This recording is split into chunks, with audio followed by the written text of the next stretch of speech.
So if you're coming to Canada as a permanent resident or temporary resident on a work visa or student visa, and you're coming with family, one of the important things you'll be thinking about is how to get your children into school in Canada. The Canadian system will be different from where you are coming from in terms of how to enroll, payments, and a couple of other things. You have to know that school in Canada is based on your child's age. So unlike back home where if your child is very smart, they get to skip a couple of classes or they're above, no matter the age of your child, if they're in grade 2, they have to be in grade 2. If they're grade 3, they have to be in grade 3. So even if your child is smart, and let's say he's 10 and you want him to be in grade 6, it doesn't work like that. For a 10-year, it's supposed to be in grade 4 going to grade 5.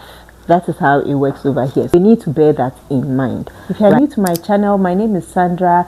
I recently relocated to Edmonton, Alberta with my family from Ghana. And on this channel, I talk about Canada living. If you're new here and you love my content, please don't forget to subscribe.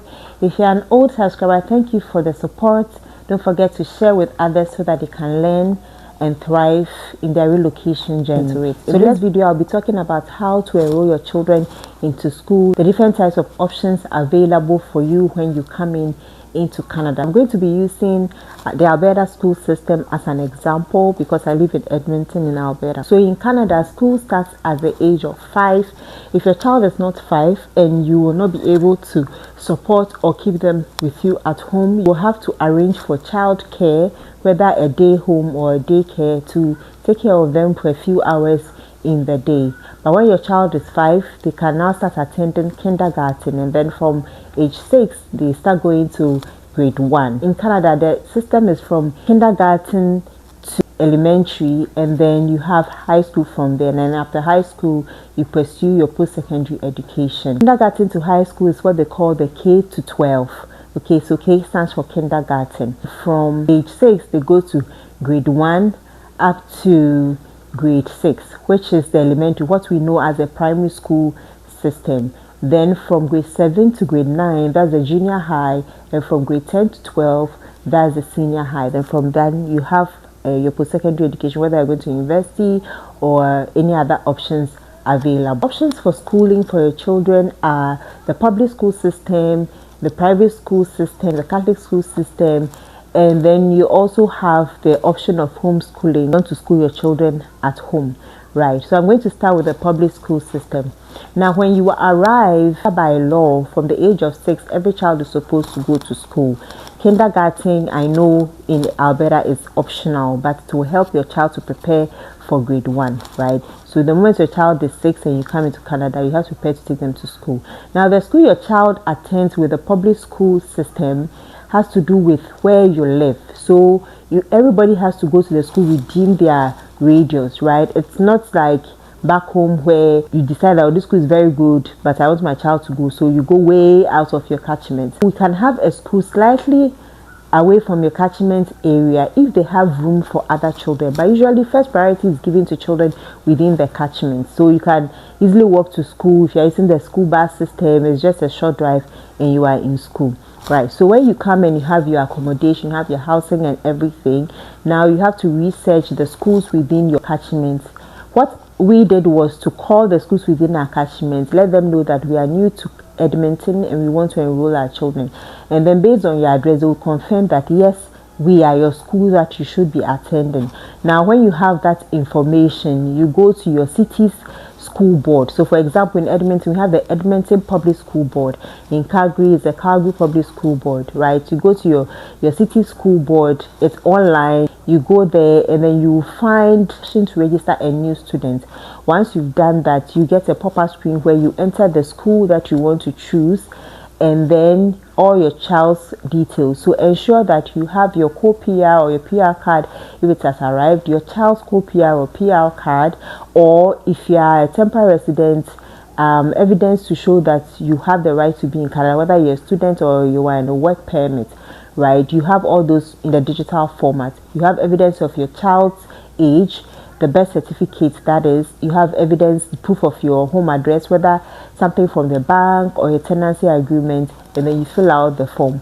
Once the form has been filled out, they'll reach out to you and let you know that the school has received your application, and then you take it from there. They'll just give you the details of getting your school supplies and forms you need to sign, and then your child then starts school. The public school system in Canada is free. You do not pay school fees. However, you need to be aware that there are certain payments that you need to be ready for, such as field trips, lunch supervision, the school bus if you want to use the school bus to drop off your kids, and some other little expenses that will be coming up, and getting your school supplies. Yes, textbooks and other educational materials are provided in the school, but you're responsible for providing stationery like pens and pencils and crayons and all that, writing notepads for your children. So those are things that you have to bear in mind.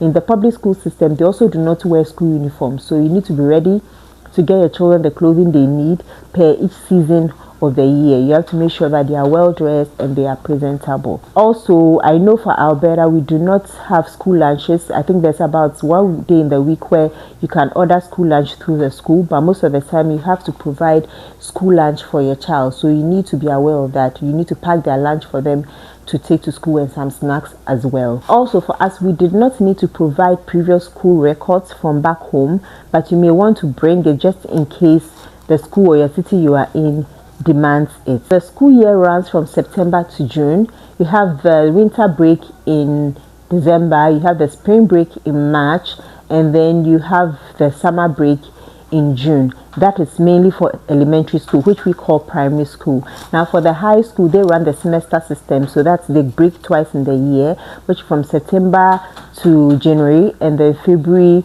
to June, right? So that's for the high school system. That's from grade 7 to grade 12. Now, the public school curriculum is run by the provincial government. So in this case, in my case, it's Alberta government. There are core courses that everybody does, and then based on the school, they may have specialized courses. So sometimes you may find a school that you really love their options, their program options, but they may be too far from you, or they may not have room for children who are not within their catchment. So you have to settle for what you have. For example, some schools run the French immersion program, which is a program where French is used to teach the other subjects like math, science, and English.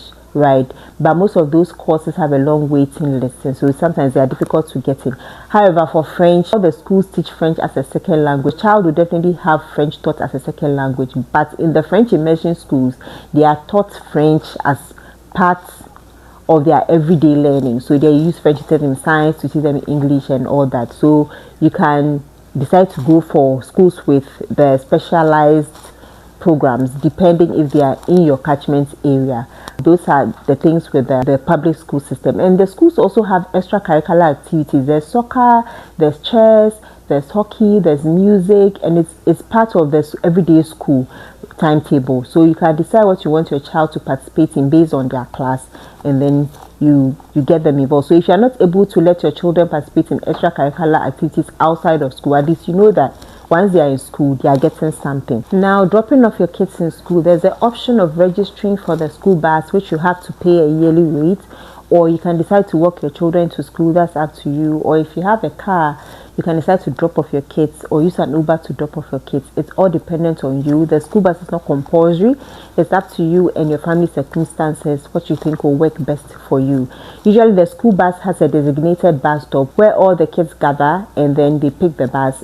And then at the end of the day also, they drop them off at the same point, and then you, the parents, will have to pick them up and bring them home. If you are not home and you are working, people usually will sign up with a daycare who will then pick up their kids, and the parents will pick them up from the daycare on their way from work. So that's how the public school system works. Now let's go to the Catholic school system. The Catholic school system is also publicly funded by the government, so it's also free. However, the same things apply. You will have to buy your own stationery and pay for some other extra expenses that come with school, but tuition and textbooks are all free. They also have their extracurricular activities. However, to get into a Catholic school system, your child or at least one guardian has to be baptized as a Catholic. Right, they give priority to people who have been baptized as Catholics before they consider other people. We apply to both the public and the Catholic school system. Right, we are not Catholics, but they put us on a waiting list and then later called us to let us know that we had a place. So once, if you decide to register for the Catholic school system and the public school system, you can look at your school's ranking. There's a Fraser school ranking that you can use to see how the schools you've been given are ranked based on science, math, and all that, and decide that, okay, I want to go with this school or that school, or based on the fact this is Catholic, I want to go here or there. So it depends on your family circumstances. Now, register for the Catholic school system. When you arrive, you need to apply through the Catholic school board. You have to call them.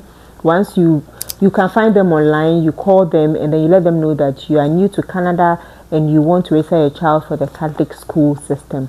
Right now, they will call you to come in for an assessment with your children. So they'll do an assessment to check the child's age, their abilities, and all that. So you need to prepare for that. So once you go for the interview and you pass the assessment, I think it's procedural, but it's not really anything intensive, then your child will get enrolled. You have now the Catholic school system, like I mentioned, is also free, but I know some of them wear uniforms, some of them do not wear uniforms, and of course it's Catholic, so you get a lot of religious training and all that. So that's an option that you may want to consider. Now let's talk about the private school system or independent schools.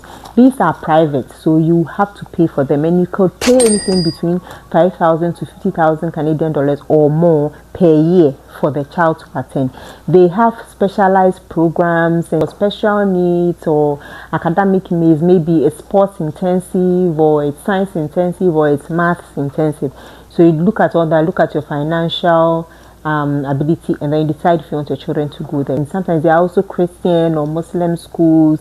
So based on your family budget, you may decide to go for that option. They wear uniforms. To apply for those schools, you need to go to their websites and call them, and they do assessments. Some of them even have entrance exams, right? So if you want your children to go to a private school, you need to be aware of all these things and prepare them for that process, right? So you need to prepare your children mentally when you're coming to Canada. Let them know that they'll be placed based on their age, whether or not to do an assessment, whether or not they are going to private school, whether or not they'll be wearing uniforms or not. You know, children, you need to help them to adjust to the system. If you're liking my content so far, don't forget to subscribe, like, and share for others to help their relocation journey. Let's help this channel to grow, channel to gain more traction. Okay, so for some people, they may not like the public school system, they may not like the private school system. They want to homeschool their children. In Canada, you cannot just say, I want to homeschool my children, just keep them at home. There are programs available, whether connected to other schools or online tutors. And you need to make sure that you inform the relevant authorities of your decision to homeschool your children. Like I mentioned, according to the law, your children are supposed to be schooled from the age of 6. From grade 1, your children are supposed to be in school. So if you choose to homeschool them, ensure that you are doing your research and you inform the relevant authorities. I know that one of the authorities you need to inform is the Ministry of Education. You need to make sure that you inform the relevant authorities, you are getting the support and you are doing the right thing so that you do not get into trouble with the law. Now for high schoolers, it is the same process to apply as well. However, they may be assigned a counselor to help them to decide on which courses they would want to take. In high school, they are preparing for their career, so they'll be advised based on their career goals and what their interests are to help them to choose the right courses for their future learning post-secondary. So these are the options available: the public school system, the private school system or independent schools, the Catholic school system, and then you also have the option of homeschooling. This is how to get your kids into school in Canada. When you come, decide which option you are going for, look at your catchment area, and then go online, apply to the relevant bodies, whether it is your city's public school board or your city's Catholic school board or private schools that you want to go to, or the option of homeschooling. I hope you found this video useful to help you to know how to get your kids in school once you arrive in Canada. Don't forget to like, share, and subscribe, and turn on the notification button for more content on Canada Living. Thank you for watching.